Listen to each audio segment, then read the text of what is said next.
রাজ্যে খুব শীঘ্রই হতে চলেছে আপার প্রাইমারি টেট পরীক্ষা। তো এবার এই আপার প্রাইমারি টেটের ক্ষেত্রে কারা পরীক্ষায় বসতে পারবে, মানে যারা বিএড করেছে তারাই কি শুধু এই পরীক্ষাটায় বসতে পারবে, নাকি যারা ডিএলএডও করেছে তারা নর্মাল মানে প্রাইমারি টেটের সাথে সাথে আপার প্রাইমারি টেটেও বসতে পারবে? বা আমাদের যে আপার প্রাইমারি টেট সেই টেটে বসতে গেলে কতটা নাম্বার তোমার অনার্স বা পাস কোর্সে প্রয়োজন, অনার্সের নাম্বার দেখা হবে নাকি পাস কোর্সের নাম্বার দেখা হবে? এই সমস্ত প্রশ্নগুলো যাদের মনে ঘোরাফেরা করছে, আজকের এই একটা ছোট্ট ভিডিওতে আমি চেষ্টা করব সেই সমস্ত প্রশ্নের সঠিক উত্তর তোমাদের কাছে পৌঁছে দেওয়া। কারণ তোমরা জানো সৌভিক পাল ইউটিউব চ্যানেলে তোমরা একমাত্র সঠিক এবং নির্ভুল খবরটা সংক্ষিপ্তভাবে কিন্তু তোমাদের কাছে পৌঁছে দেওয়ার চেষ্টা করি আমি, তোমাদের সৌভিক স্যার। তাই অবশ্যই করে তুমি যদি স্কুল সার্ভিস কমিশন বা টেটের জন্য প্রিপারেশন করে থাকো, অবশ্যই চ্যানেলটাকে সাবস্ক্রাইব করে বেল আইকন প্রেস করে দেবে এবং আমাদের ডেসক্রিপশন বক্সে হোয়াটসঅ্যাপ চ্যানেল এবং টেলিগ্রাম চ্যানেলের লিংক আছে, সেখানে জয়েন করতে ভুলবে না, কারণ সেখানে জয়েন করলে বিভিন্ন ধরনের আপডেটগুলো টাইম টু টাইম তোমরা পেতে পারবে। এবং তার সাথে আরো একটা কথা বলে রাখি, তোমরা যারা স্ক্রিনে নাম্বারটা দেখতে পাচ্ছ সেই স্ক্রিনে দেওয়া নাম্বার 8583890659, এই নাম্বারে তোমরা যদি টেটের এক্সপিরিয়েন্স হও প্রাইমারি বা আপার প্রাইমারি, অবশ্যই টেট লিখে তোমরা আমাকে হোয়াটসঅ্যাপ করবে। আমি আমাদের ডেডিকেটেড হোয়াটসঅ্যাপ গ্রুপে তোমাকে কানেক্ট করে দেবো, কারণ আমি খুব শীঘ্রই আমার এই ইউটিউব চ্যানেলে টেট এবং এসএলএসটির জন্য ক্লাসেস শুরু করতে চলেছি সম্পূর্ণ বিনামূল্যে। তাই ক্লাসের আপডেট বা সম্পূর্ণ আপডেট পাওয়ার জন্য অবশ্যই এই সমস্ত জায়গাগুলো হোয়াটসঅ্যাপ চ্যানেল, টেলিগ্রাম চ্যানেল আর হোয়াটসঅ্যাপ গ্রুপে কানেক্টেড থাকতে ভুলবে না এবং চ্যানেলটাকে সাবস্ক্রাইব করে বেল আইকন প্রেস করে রাখবে, যাতে যখনই কোনো নোটিফিকেশন বা ইনফরমেশন আসুক তোমার কাছে সবার আগে পৌঁছে যেতে পারে। তো এবার প্রশ্নে আসি যে আপার প্রাইমারি টেট পরীক্ষায় যারা বসবে তাদের গ্র্যাজুয়েশনে অনার্স না পাস কোর্স কোনটা থাকতে হবে, কত শতাংশ নাম্বার পেতে হবে? তো এক্ষেত্রে তোমাদেরকে বলে রাখি যে তোমরা যারা আপার প্রাইমারি টেটের জন্য পরীক্ষা দিচ্ছ, গ্র্যাজুয়েশনে অনার্স হোক বা পাস কোর্স হোক, দুটোর ক্ষেত্রেই তোমাকে 50% নাম্বার পেতে হবে। মানে ব্যাপারটা কি, কারোর যদি অনার্স থাকে তাহলে অনার্সে তার 50% নম্বর, কেউ যদি পুরো গ্র্যাজুয়েশনটা পাস কোর্সেই পড়ে থাকে তাহলে পাস কোর্সে তার 50% নাম্বার থাকতে হবে। এবার যদি কেউ মাস্টার ডিগ্রিও করে থাকে তাহলে তাকে 50% নাম্বার কিন্তু মাস্টার ডিগ্রিতে রাখতে হবে, মানে মাস্টার ডিগ্রি ক্ষেত্রে লেভেলে তাকে 50% নাম্বার রাখতে হবে।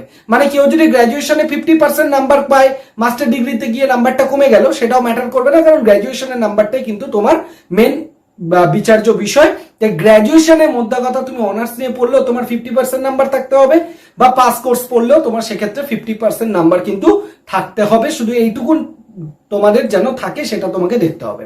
নেক্সট প্রশ্ন যেটা হচ্ছে, তোমার যারা বিএড করেছে বা যারা ডিএলএড করেছে তাদের মধ্যে কি পার্থক্য হতে পারে? যেমন আমি তোমাদেরকে বলি যে যারা বিএড করেছে তারা তো আপার প্রাইমারি টেট পরীক্ষা দেবেই, কিন্তু যারা ডিএলএড করেছে তারা কি দিতে পারবে?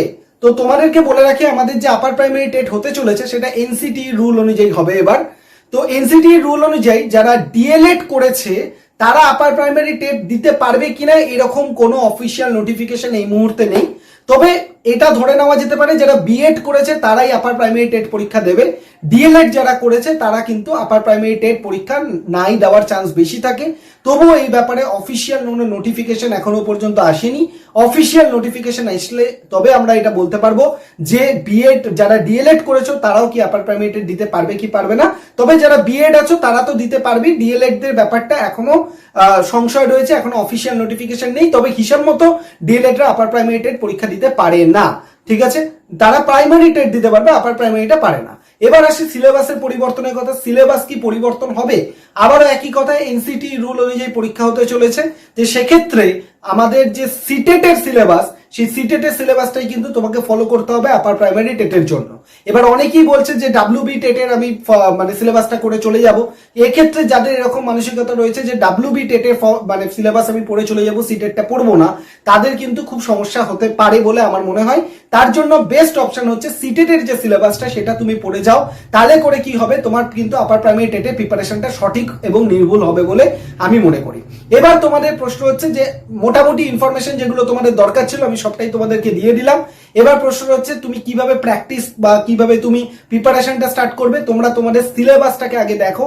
সিলেবাসের মধ্যে child development, pedagogy, Bengali, English বা যেগুলো এনভায়রনমেন্টাল সায়েন্স যাগুলো রয়েছে, তোমাদের ম্যাথস রয়েছে, তো যে পার্টগুলো সিলেবাসে রয়েছে সেই সিলেবাসের পার্টগুলোকে আগে ধরে সেই টপিকগুলোকে আগে আইডেন্টিফাই করো যেগুলো থেকে পরীক্ষায় বেশি বেশি কোশ্চেন আসে, এবং সেইগুলোকে আগে ভালো করে পড়তে থাকো। কি করে পড়বে, এই ভিডিওতে একটু নিচের দিকে স্ক্রল ডাউন করে চলে যাও, বা আমি ডিসক্রিপশন বক্সে লিঙ্ক দিয়ে দেবো। আমি একটা আপার প্রাইমারি টেটের বেস্ট বুক লিস্ট কিন্তু আমি করে দিয়েছি। সেই বুক লিস্ট অনুযায়ী তুমি বই কিনে পড়াশোনা স্টার্ট করো, যেখানে সায়েন্স এবং যারা হিউম্যানিটিজ এর আছো দুজনেরই জন্য আমি বইয়ের বুক লিস্ট বলে দিয়েছি। সেই বই থেকে সিলেবাসের সব থেকে ইম্পর্টেন্ট টপিকগুলোকে আইডেন্টিফাই করো এবং 1 বাই 1 সেগুলোকে পড়তে থাকো, এবং তার সাথে সাথে প্র্যাকটিস করা শুরু করো। প্র্যাকটিসের জন্য আমি তোমাদের চাইল্ড ডেভেলপমেন্ট, পেডাগজি এখানে পড়াবো, মানে প্র্যাকটিস পড়াবো আমার ইউটিউব চ্যানেলে। বাকি সাবজেক্টগুলো ধীরে ধীরে শুরু করব। তা না হলে তোমরা প্র্যাকটিস বইও কিনে নিতে পারো। সেক্ষেত্রে কোন প্র্যাকটিস বই তোমাদের জন্য ভালো হবে সেটা যদি তোমাদের মনে হয় প্রয়োজন, অবশ্যই ভিডিও কমেন্ট সেকশনে কমেন্ট করবে। আমি একটা ভালো প্র্যাকটিস বই তোমাদের সাজেস্ট করে দেবো, যেটা কিনা তোমার সিলেবাসটাকে শেষ করার পর প্র্যাকটিস করতে ভীষণভাবে হেল্প করবে। এছাড়া আমি যে বইগুলোর নাম ওখানে বলেছি, এরকম অনেক বই রয়েছে যেখানে প্রত্যেকটা চ্যাপ্টারের পরপরই এমসিকিউ আছে, যাতে করে তুমি একটা চ্যাপ্টার পড়ে তার এমসিকিউ সলভ করে বুঝতে পারো যে সেই চ্যাপ্টারটা থেকে কতটা তোমার রেডি হয়েছে কি হয়নি। তো ওই ভিডিওটা অবশ্যই দেখে নাও, যেখানে বুক লিস্ট আমি বলেছি আপার প্রাইমারি টেটে, যেটা তোমাকে এই ব্যাপারে অনেকটাই হেল্প করবে। এছাড়া তোমার যদি আর কোনো প্রশ্ন থাকে বা মন্তব্য থাকে, অবশ্যই ভিডিও কমেন্ট সেকশনে জানাবে, আমি সেটার উত্তর দিয়ে দেবো তোমাকে।